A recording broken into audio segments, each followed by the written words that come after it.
Hello, aspirants, and welcome back to our channel. Today we'll have the Hindu analysis dated 15 September 2021. So, let's start today's discussion. The first article states that MPD 2041 DDA, that is Delhi Development Authority, to set up boards to consider the objections and suggestions. Permission given to relocate the JJ dwellers at the meeting chaired by LT, that is the Lieutenant Governor. Now, related to this, from last 1 week, we are studying about the Delhi Master Plan of 2041, if you remember. So, according to the Master Plan, they will have a proper development of the building, and therefore they have to relocate the dwellers. Okay, and under this article there is one more thing important for us, that is Pradhan Mantri Awas Yojana. So first we'll see the article and then we'll study about the scheme, that what is it it's stating about.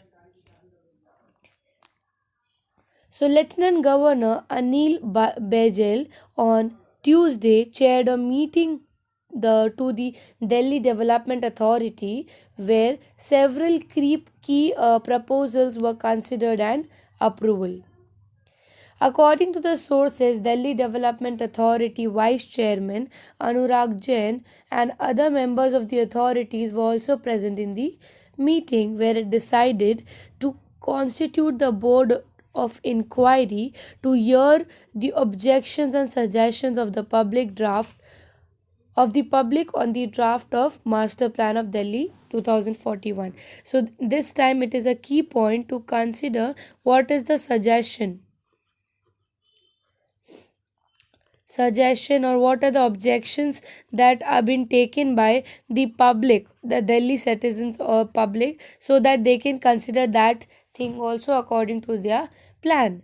Permission was granted to relocate the residents of three JJ dwellers. So, three different block dwellers, or the three different companies or three different building dwellers were being decided that they would be relocated.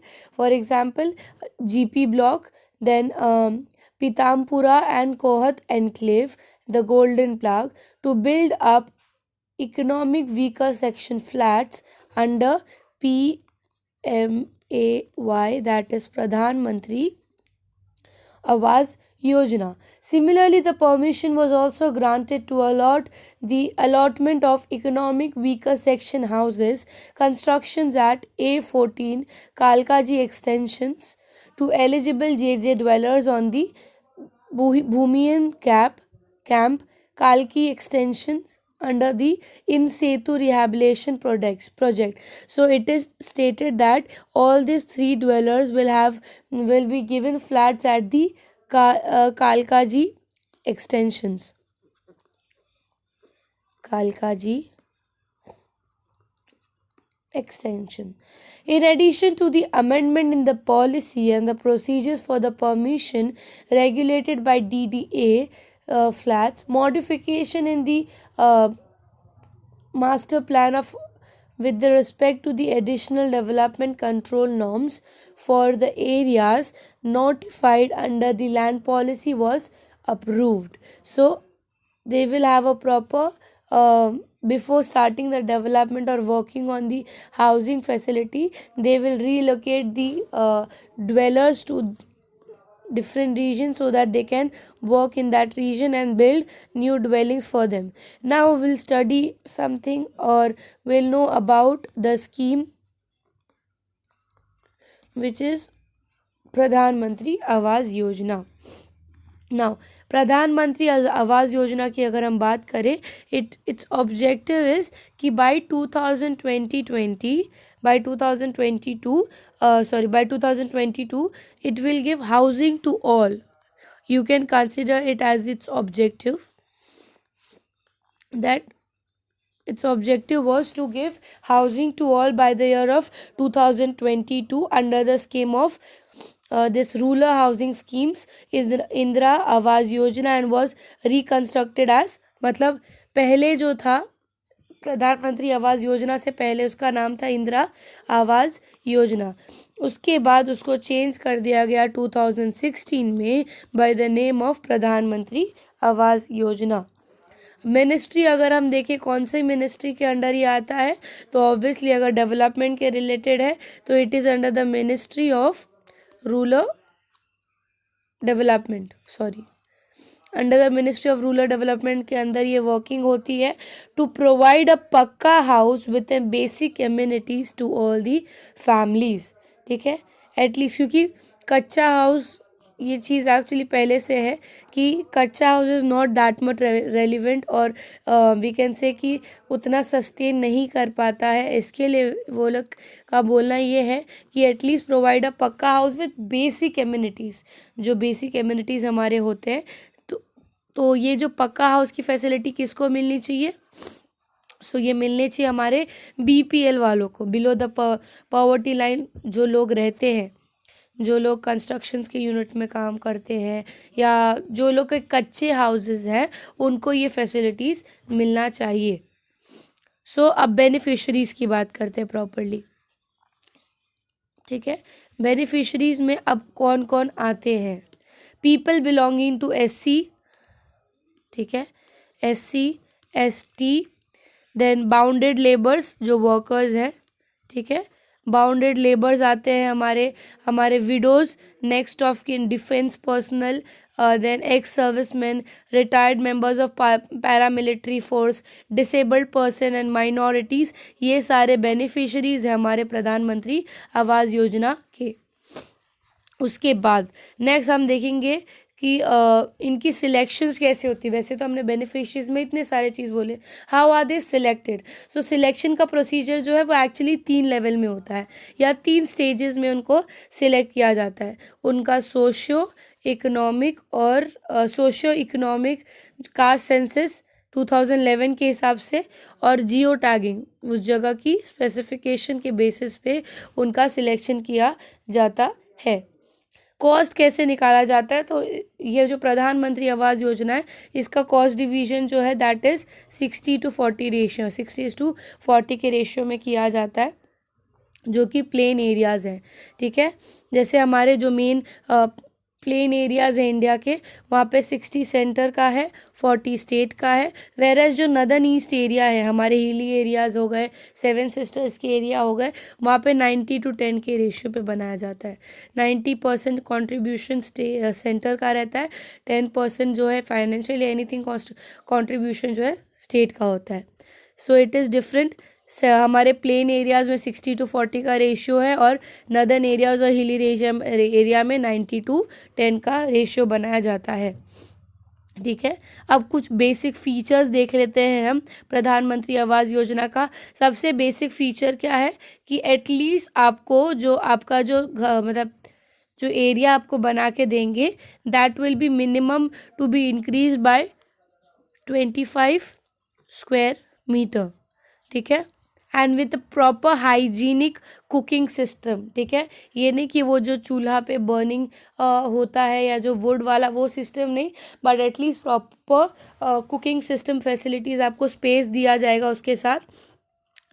दूसरी चीज़, अगर हम plane regions की बात करें तो उनकी असिस्टमेंट में, मतलब उनको फैसिलिटीज़ देने में प्रॉपर अमाउंट जो है वो 70,000 से 1,20,000 इंक्रीज़ किया गया था।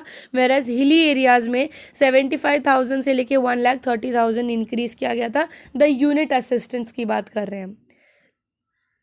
ओके, उसके बाद इसके साथ जो है और भी स्कीम काम करते हैं, जैसे कि स्वच्छ भारत मिशन ग्रामीण। ठीक है, ग्रामीण में स्वच्छ भारत मिशन हो गया, मनरेगा हो गया, ये सब भी डेडिकेटेड सोर्स ऑफ फंडिंग है या फिर उसके असिस्टेंट में ही काम करते हैं। उसके साथ proper LPG connection, gas connection, जैसे हमने बोला कि उन्होंने क्या बोला, हम आपको प्रॉपर कुकिंग स्पेस देंगे। तो कुकिंग से स्पेस क्यों? Because they can at least provide them a proper LPG connection. ठीक है, अब आते हैं कि 2016 में इम्प्लीमेंट होने के बाद इसकी फंक्शनिंग कितनी हुई है, उसका परफॉर्मेंस कितना हुआ है। अब तक अगर हम बात करें, इनका only 55% of construction target complete हुआ है। आउट ऑफ ऑल दी जो भी इन्होंने फीचर्स और सब कुछ किया उसमें से 55% only they have achieve till now. ठीक है। देन हाउसेस पर्सपेक्टिव में बात करें 2.28 करोड़ हाउसेस जो हैं वो लोग रूरल लोगों के लिए बिल्ड कर चुके हैं।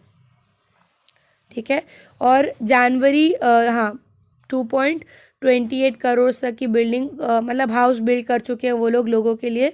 मनी सैंक्शन जो है हमने जो देखा था 60:10 के रेशियो में और 90:10 के रेशियो में, 60:40 और 90:10, उसमें मनी जो हमारे असिस्टेंस में अब तक जो है 86% ही बेनिफिशरीज अभी तक वो लोग ने अलाउ किया, ये सैंक्शन किया है मनी का। ठीक है। और दूसरी चीज़ सबसे मेन है कि अगर ये चीज़ वर्क करेगा तो it will provide employment, and हम जानते हैं अगर एम्प्लॉयमेंट मिला तो हमारा साइकिल, इकोनॉमिक साइकिल ऑटोमेटिकली चलने लगेगा उसके साथ। तो ऐसे बहुत सारी योजनाज है जो कि हाउसिंग पर्सपेक्टिव में हमारे बीजेपी गवर्नमेंट ने बनाया, जैसे प्रधानमंत्री आवास योजना हो गया, अमृत हो गया, प्रधानमंत्री urban Awas Yojana, same urban के लिए भी काम करने के लिए योजना है।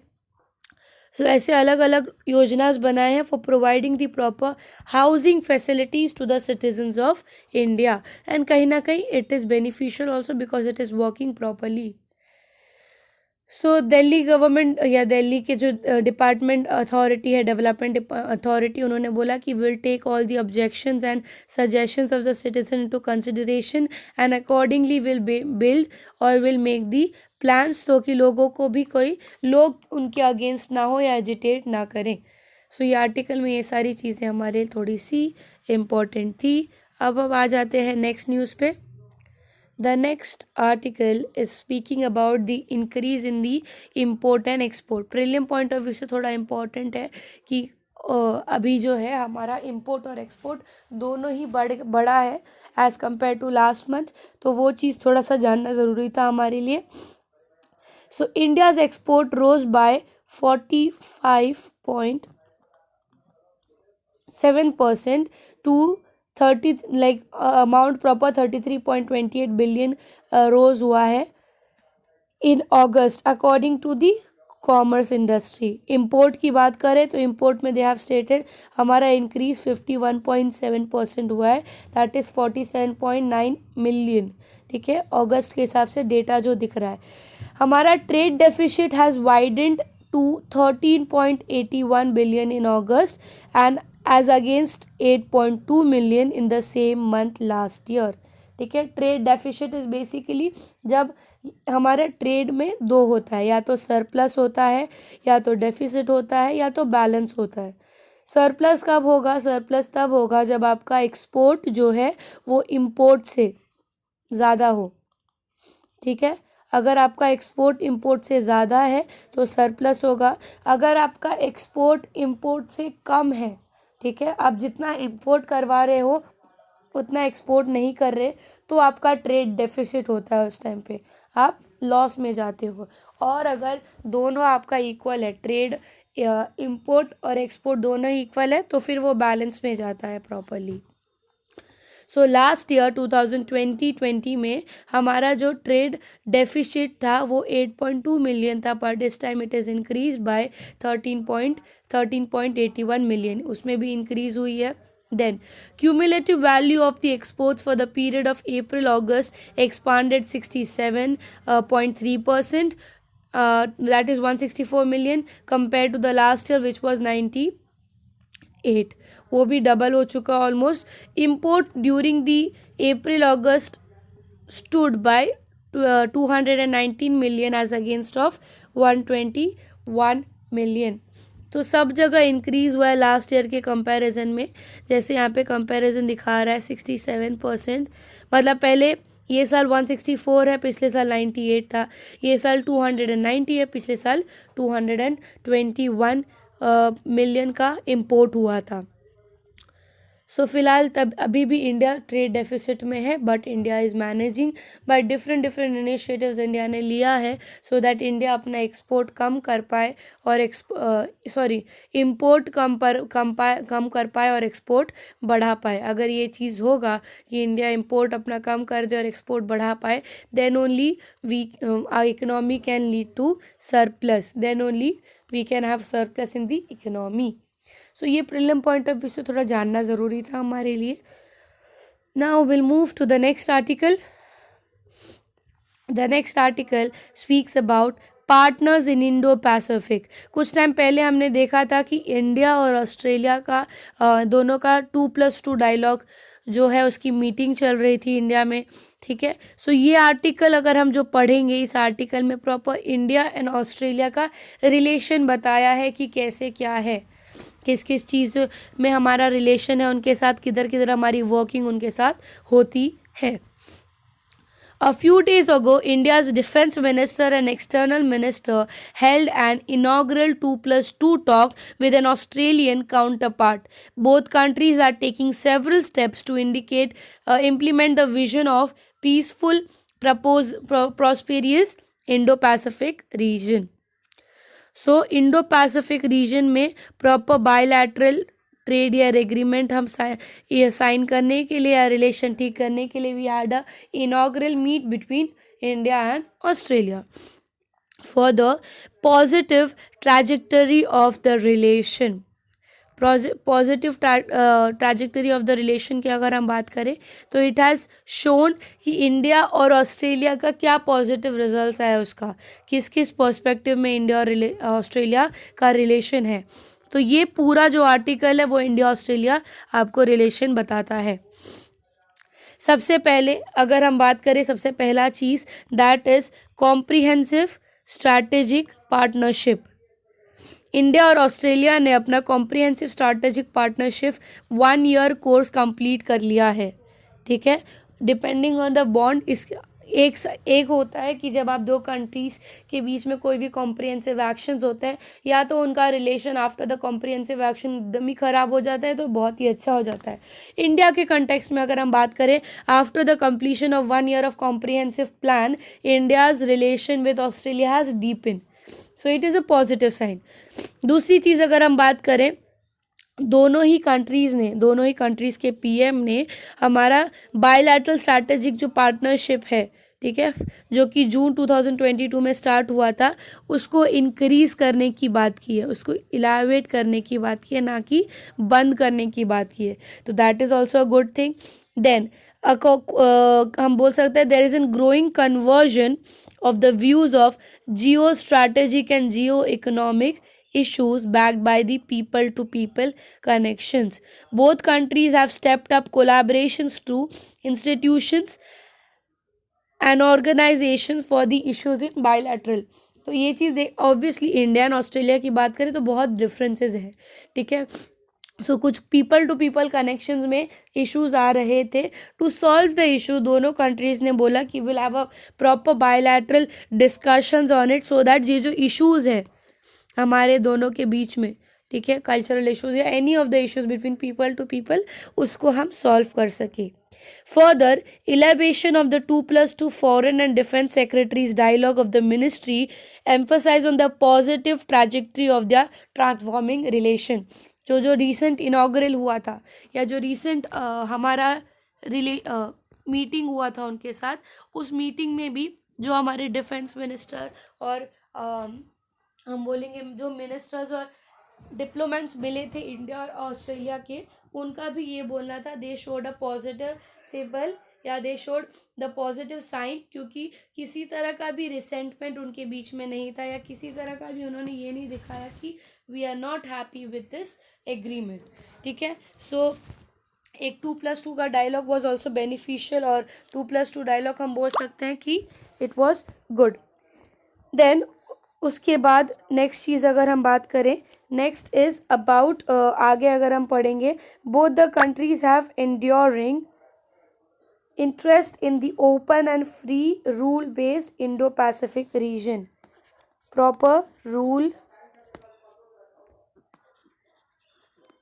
Rule based Indo Pacific reason, मतलब वो लोग और ट्रीटी साइन करना चाहते हैं एक दूसरे के साथ।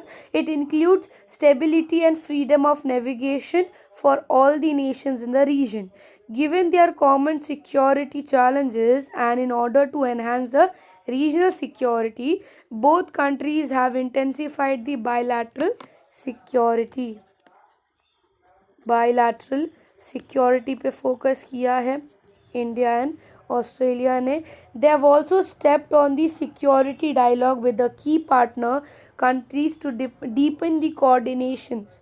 सो सिक्योरिटी पर्सपेक्टिव से भी दे हैव वर्क टुगेदर। जैसे कि फॉर एग्जांपल अगर मैं बताऊं, मालाबार एक्सरसाइज जो हुआ है या जो होता है हमेशा से, जो कि हमारे क्वाड कंट्रीज़ के बीच में होता है, Australia, Japan, US and India, that is also showing कि हमारा रिलेशन कैसा है उनके साथ।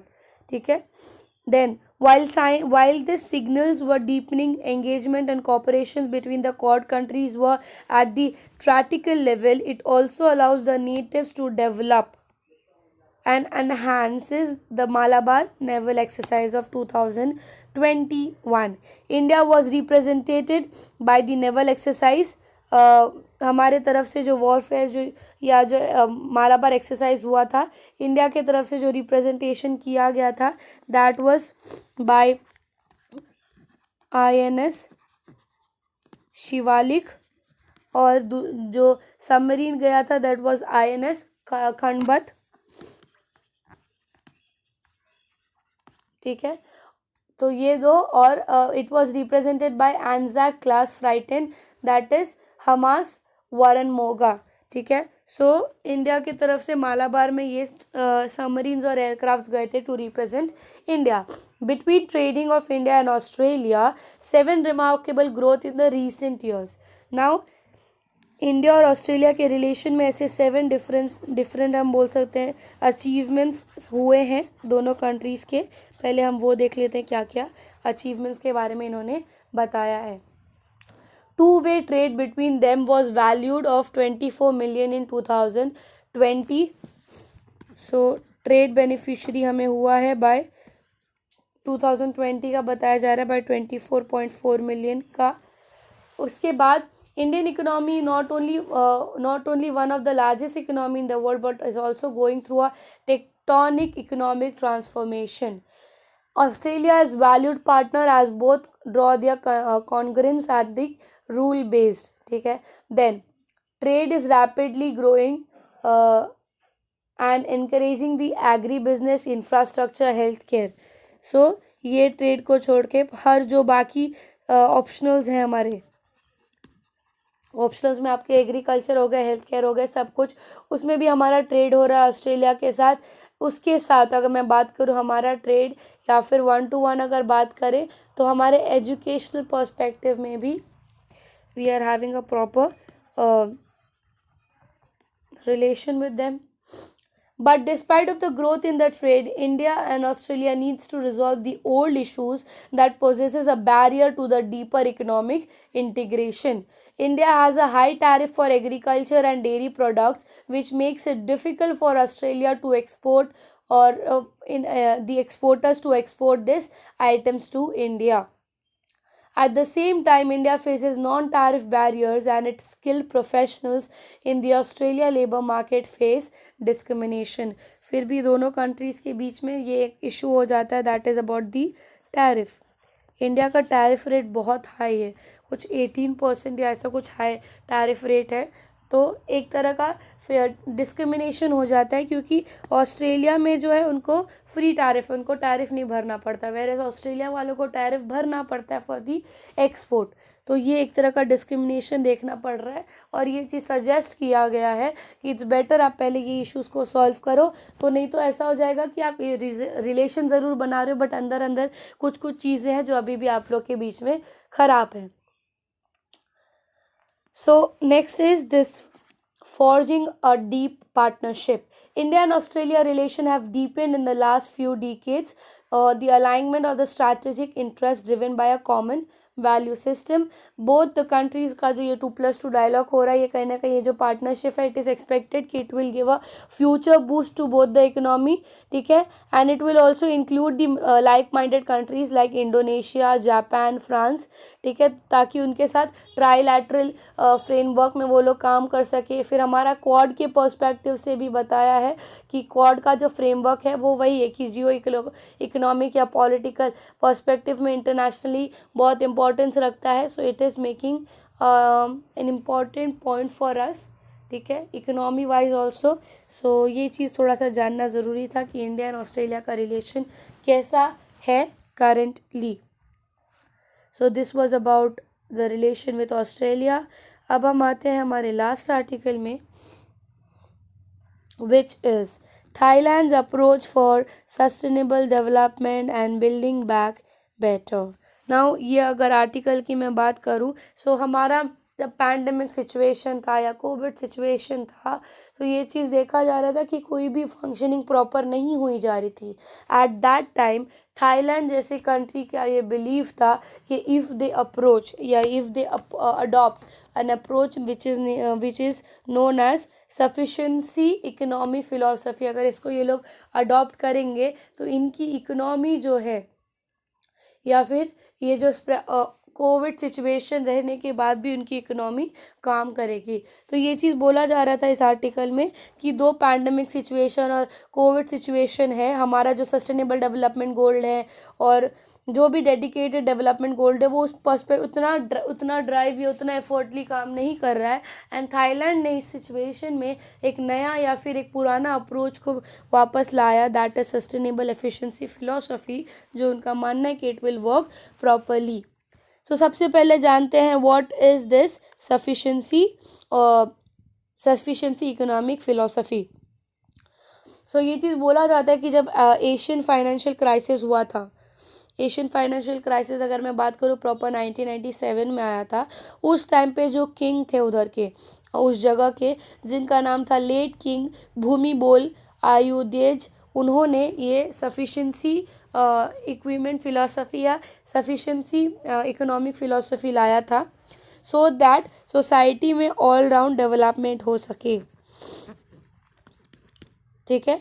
अब ये जो है इनका काम क्या है, ये जो सफिशिएंसी इकोनॉमिक फिलॉसफी है, it work as a foundation, ठीक है। सस्टेनेबल बेस्ड उनका तीन पिलर्स है और थ्री प्रिंसिपल्स है और 2 पिलर्स है, 3 प्रिंसिपल्स एंड 2 पिलर्स। सो क्या है ये 3 प्रिंसिपल्स? सबसे पहला है मॉडरेशन, ठीक है, विच इज़ बेसिकली एक इंसान की कैपेसिटी के हिसाब से आप उस चीज़ मतलब वहाँ पे उतना मॉडरेट लेवल ऑफ वर्किंग करो, ना कि उसको ओवर ड्यू करो। So the first one is 3 principles. First is moderation, moderation के बाद सेकंड है हमारा रीजनेबलनेस।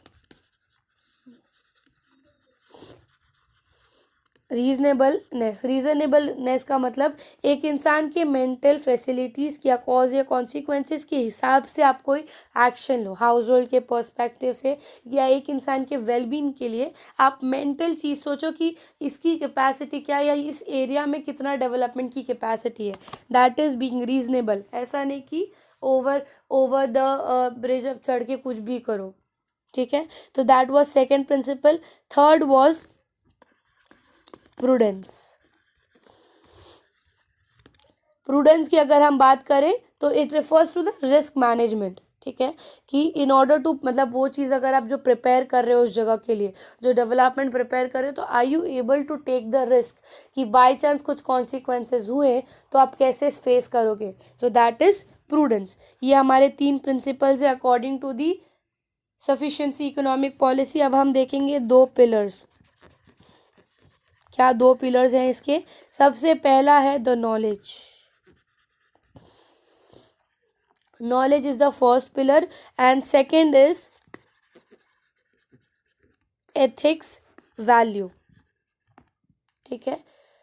अगर हम बात करें कि ये सब कैसे काम आता है, so when you are doing a proper planning and executions in a development activities, आपके लिए ह्यूमन डेवलपमेंट को एनहांस करना या ह्यूमन डेवलपमेंट के बारे में सोचना इज़ वेरी इंपॉर्टेंट।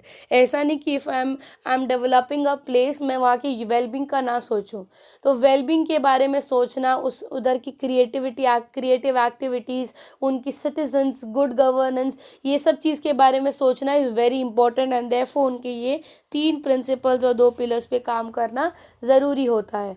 SEP जो है, ये जो पॉलिसी है, it is an inner thinking कि आप कैसे जो मतलब आपकी सेटिंग्स और लेवल को अपग्रेड कर सकते हो। So one can consider going beyond one's basic need as long as one's existing means and capacities are not excluded. So to concretize this development efforts based on SEP, the rural areas where the most of the farmers, new theory agriculture has been introduced. So Thailand में farmers के लिए new theory agriculture introduce किया है। अब ये new theory agriculture क्या है? तो ये एक इनिशिएटिव है जो कि लैंड को सेक्शंस में डिवाइड करता है अलग अलग रीजंस का। ठीक है, जैसे एक particular section is for cropping, cultivation, एक section is for lively stock, एक प्रॉपर सेक्शन वाटर रिजर्वॉयर्स के लिए। इस पर्सपेक्टिव से वो ज़मीन को वो लोग डिवाइड करते हैं for the working. So it has helped ensuring the sufficient resources for the household consumptions and reducing the reliance on food import. So pandemic के situation में it has benefited them, क्योंकि अब उनको किसी पर डिपेंडेंट नहीं होना पड़ रहा ना। अगर कंट्री खुद, अभी जैसे इंडिया की अगर हम बात करें, वर्ल्ड में India is one of the top exports of meat.